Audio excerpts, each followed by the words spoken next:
ಜಪಾಕುಸುಮ ಸಂಕಾಶಂ ಕಾಶ್ಯಪೇಯಂ ಮಹಾದ್ಯುತಿಂ ಅನ್ನುವಂಥ ಸಾಲನ್ನು ನೀವು ಕೇಳಿದ್ದೀರಲ್ಲ. ಜಪಾಕುಸುಮ ಇದೇ ದಾಸವಾಳ. ದಾಸವಾಳದ ಎಲೆ ನಿಮಗೆ ಕೂದಲಿಗೆ ಬಹಳಷ್ಟು ಉತ್ತಮವಾಗಿರ್ತಕ್ಕಂಥ ಪ್ರಕೃತಿದತ್ತವಾದಂಥ ಶಾಂಪು.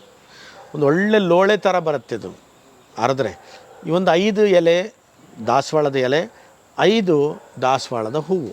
ಬೇಕಿದ್ರೆ ಅದು ಕೆಂಪಿರಲಿ ಬಿಳಿ ಇರಲಿ.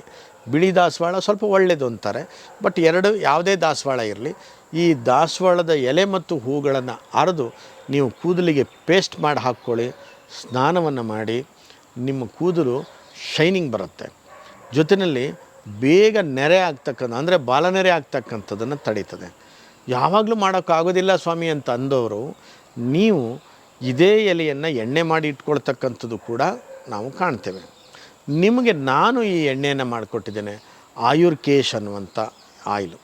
ಈ ಆಯುರ್ಕೇಶು ಇದರೊಳಗೆ ಇದೇ ದಾಸವಾಳ, ಭೃಂಗರಾಜ, ಗರಿಕ ಮತ್ತು ಪಿಂಗಾರ ಇತ್ಯಾದಿ ಹೂವು ಮತ್ತು ಎಲೆಗಳಿಂದ ಮಾಡಿರ್ತಕ್ಕಂಥದ್ದು ಆಯುರ್ಕೇಶು. ನೀವು ಮಾಡ್ಕೊಳ್ಳೋಕ್ಕಾಗಿಲ್ಲ ಅಂತಂದಾಗ ಆಯುರ್ಕೇಶ್ ಎಲೆಯನ್ನು, ಆಯುರ್ಕೇಶ್ ಕ್ಯಾಪ್ಸುಲನ್ನು ಸೇವನೆ ಮಾಡಿದ್ರೆ ಡೈರೆಕ್ಟಾಗಿ ನಿಮ್ಗೆ ದಾಸವಾಳ ಸಿಕ್ಕುತ್ತೆ. ಮತ್ತು ಕೂದಲಿಗೆ ಆ ಎಣ್ಣೆಯನ್ನು ಬಳಸೋದ್ರಿಂದ ಬಹಳಷ್ಟು ಉತ್ತಮವಾಗಿರ್ತಕ್ಕಂಥ ರಿಸಲ್ಟ್ ಸಿಗುತ್ತೆ.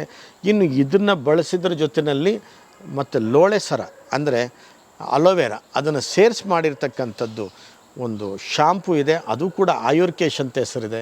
ಆಯುರ್ಕೇಶ್ ಶಾಂಪೂವಲ್ಲಿ 2 ವಿಧ, ಒಂದು ಸೀಗೆಕಾಯಿಯಿಂದ ಮಾಡಿದ್ದು, ಇನ್ನೊಂದು ನೆಲ್ಲಿಕಾಯಿಯಿಂದ ಮಾಡಿರ್ತಕ್ಕಂಥದ್ದು.